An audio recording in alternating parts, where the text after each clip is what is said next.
शिक्षिका बायकोवर टेम्पो घातला, मित्रालाच दिली 10 लाखाची सुपारी, 3 वेळा विष प्रयोग. एक शिक्षिका दुचाकीवरून शाळेला निघाले होते. अचानक मागून आलेल्या माल वाहतूक करणाऱ्या वाहनाने त्या दुचाकीला जोराची धडक दिली. शिक्षिका रस्त्यावर पडून जागीच ठार झाली. धडक देणारे वाहन पुढे न जाता युटर्न घेऊन परत आल्या मार्गे निघून गेले. आपल्या पत्नीचा अपघाती मृत्यू झाल्याचे कळताच तिचा पती ढसाढसा रडला.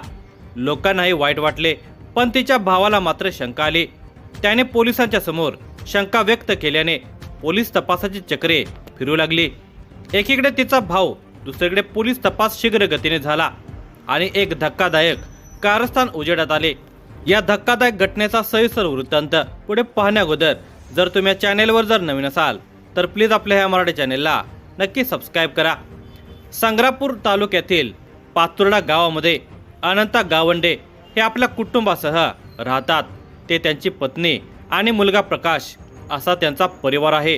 प्रकाश विवाह 2019 मध्ये जवळ असलेल्या जस्त गाव येथील नागोराव डोसे यांची कन्या वृषाली सोबत मोठ्या थाटामाटामध्ये झाला. जिल्हा परिषद शाळेवर शिक्षिका म्हणून कार्यरत असलेल्या वृषाली यांनी सुखी संसाराची स्वप्न बाळगत प्रकाशच्या घराचा उंबरठा ओलांडला. लग्नानंतर काही दिवस खूप आनंदात गेले. नोकरीचे कंत्राट संपल्याने वृषाली यांची जिल्हा परिषद विद्यालयातील सेवा संपुष्टात आली. तर दुसरीकडे वृषाली यांचा सासरी शारीरिक आणि मानसिक छळ सुरू झाला. सासरी अतोनात छळ, त्यात पती प्रकाश कमालीचा बाहेरखाली असल्याने तो पत्नीला एखाद्या जनावराप्रमाणे वागणूक देत होता. गरोदर असताना बेदम मारहाण, उपाशी कोंडून ठेवणे, घरामध्ये न घेणे असे अमानवीय प्रकार होऊ लागले. त्यातच वृषालीने गोंडस बाळाला जन्म दिला. मुलगा झाल्यावर पतीमध्ये सुधारणा होईल अशी आशा असलेल्या वृषालीची परत निराशा झाली, कारण त्यांचा त्रास काही कमी होण्याऐवजी अधिकच वाढलेला होता. हा त्रास असह्य झाल्याने वृषालीने तामगाव पोलीस स्टेशनमध्ये 498चे प्रकरण दाखल केले. त्या काही दिवस मुलासह माहेरी राहू लागल्या. कौटुंबिक छळाची तक्रार केल्याने प्रकाशने खामगाव न्यायालयामध्ये घटस्फोटाचे प्रकरण दाखल केले. मात्र काही महिन्यातच न्यायालयाने सदर प्रकरण खारिज केल्याने वृषाली मुलासह सासरी राहायला आल्या. आज ना उद्या प्रति प्रकाशच्या डोक्यामध्ये प्रकाश पडेल आणि अंधारलेल्या संसारामध्ये सुखाचा दीप लागेल या भाबड्या आशेवर विपरीत परिस्थितीमध्ये त्या मुलासाठी सर्व काही सहन करत संसार करू लागल्या. प्रकाशचा बाहेरखाली स्वभाव किंचितही कमी होत नव्हता. कोणत्याही महिलेस पतीचे असले वर्तन पटणार नाही. तसेच वृषाली यांनाही प्रकाशचे वागणे खटकत असल्याने त्या पतीला वेळोवेळी टोकत होत्या. पण प्रकाशच्या स्वभावामध्ये मात्र बदल होत नव्हता. गत वर्षी जुलै महिन्यामध्ये मुलाचा वाढदिवस चांगल्या करण्याचे वृषाली यांनी ठरवले होते. मात्र प्रकाशने पैसे नसल्याचे कारण देऊन वाढदिवस करण्यास मनाई केल्याने त्यांच्यामध्ये वाद झाला. बाहेर उडवायला पैसे आहेत आणि एकुलत्या एक मुलाचा वाढदिवस करायला पैसे नाहीत हा प्रश्न खटकल्याने प्रकाश आणि सासरच्या लोकांच्या मध्ये वाद झालेला होता. सप्टेंबरमध्ये वृषाली या पिंपळगाव काळे शाळेवर रुजू झाल्या. त्यांनी नोकरी करणे पती प्रकाशला खटकत होते. घरामध्ये एक नोकर म्हणून वावरावे, मुकाट्याने होणारा त्रास सहन करावा, प्रत्युत्तर देऊ नये आणि कुठलेच प्रश्नही विचारू नयेत अशी त्याची इच्छा होती. त्यामध्ये वृषाली या प्रकाशच्या घराबाहेर उधळत असलेल्या रंगाचा बेरंग करत रस्त्यामध्ये अडथळा निर्माण करत असल्याने प्रकाश चांगलाच चवताळलेला होता. पत्नी वृषालीचा काटा काढण्याचा त्याने निश्चय केला. 2दा त्याने ठार मारण्याचाही प्रयत्न केला, मात्र तो अयशस्वी झाला. प्रकाशच्या शेतात शेजारी शेत असलेला आणि त्याच्याकडे काम करणारा त्याचा मित्र मंगेश याला वृषालीला ठार करण्याबाबतची योजना त्याने सांगितली. पातुर्डा गावामध्ये शेगाव येथील मनीष सूर्यवंशी हा कुटार घेण्यासाठी येत होता. त्यांच्याकडे पांढऱ्या रंगाची मालवाहू गाडी होती. त्याची मंगेश आणि प्रकाश या दोघांच्या सोबत चांगली ओळख होती. मनीष याला वृषालीला संपवण्याची सुपारी देण्यावर मंगेश आणि प्रकाशमध्ये एकमत झाले. दिनांक 15 फेब्रुवारी या दिवशी प्रकाश आणि मंगेशने मनीष याला पातुर्डा येथील गोडाऊन जवळ बोलावून वृषालीला ठार करण्याचा प्लॅन सांगितला. त्यासाठी 10 लाख रुपयाची सुपारी ठरली।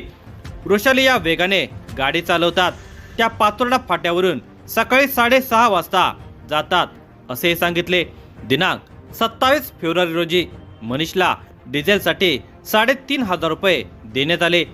सोमवार दिनांक 2 मार्च रोजी वृषाली सकाळी 6:30 वाजता फाट्यावरून निघतात।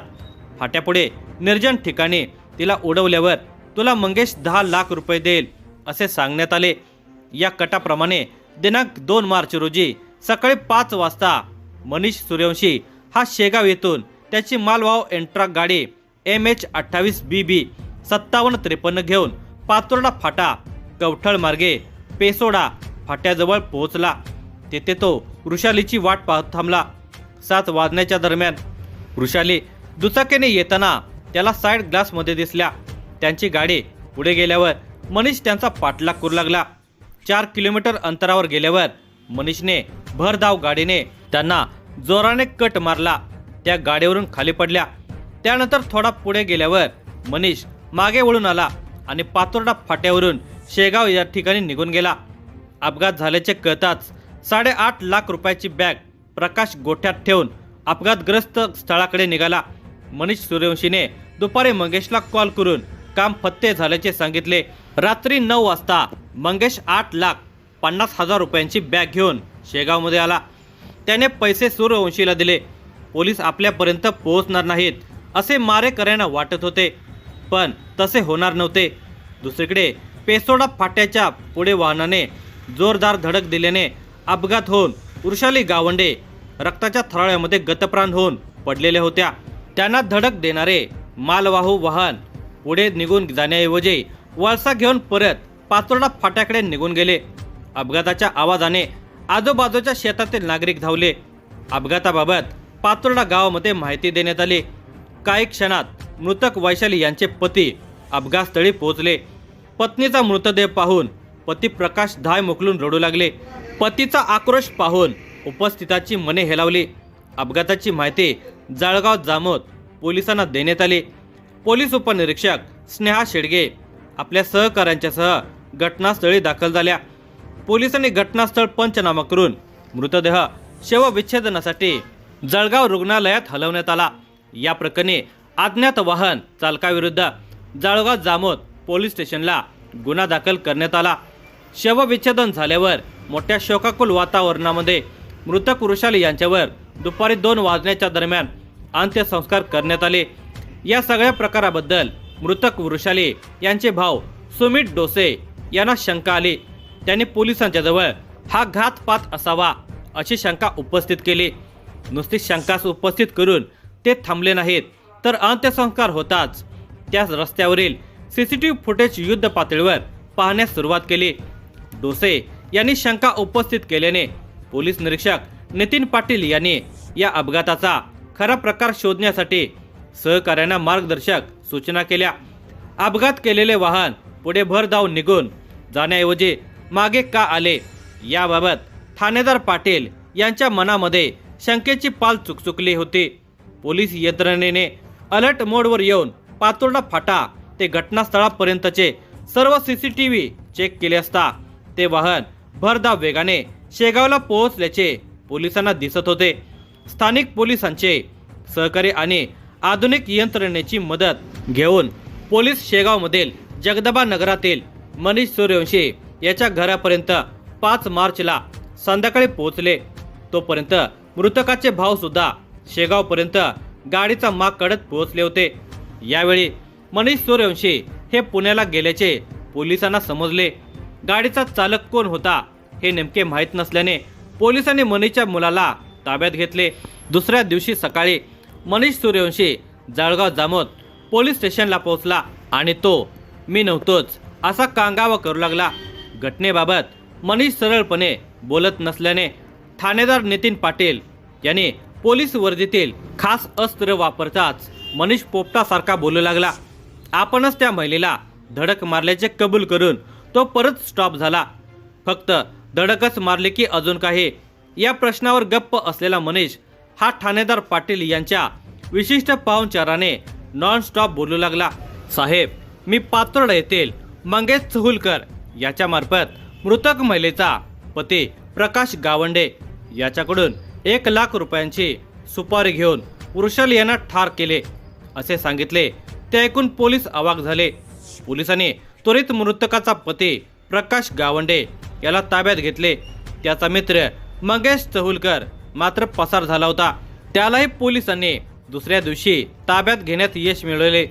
सौ वृषाली गावंडे यांच्या खून प्रकरणी जळगाव जामोद पोलिसांनी 185/2026 106-1 281 283 103-1 61-1 35 भारतीय न्याय संहिता 2023 अन्वये आरोपी मनीष नारायण सिंग सूर्यवंशी वय वर्षे 50 जगदंबनगर शेगाव, प्रकाश अनंता गावंडे वय वर्षे 37 मंगेश पुरन चहुलकर वय वर्षे 33 राहणार पातुर्डा या तिघांच्यावर गुन्हा दाखल करण्यात आला। पुढे आरोपींनी सुपारी 1 लाखाची नाही तर 10 लाखाची असल्याचे पोलिसांना सांगितले।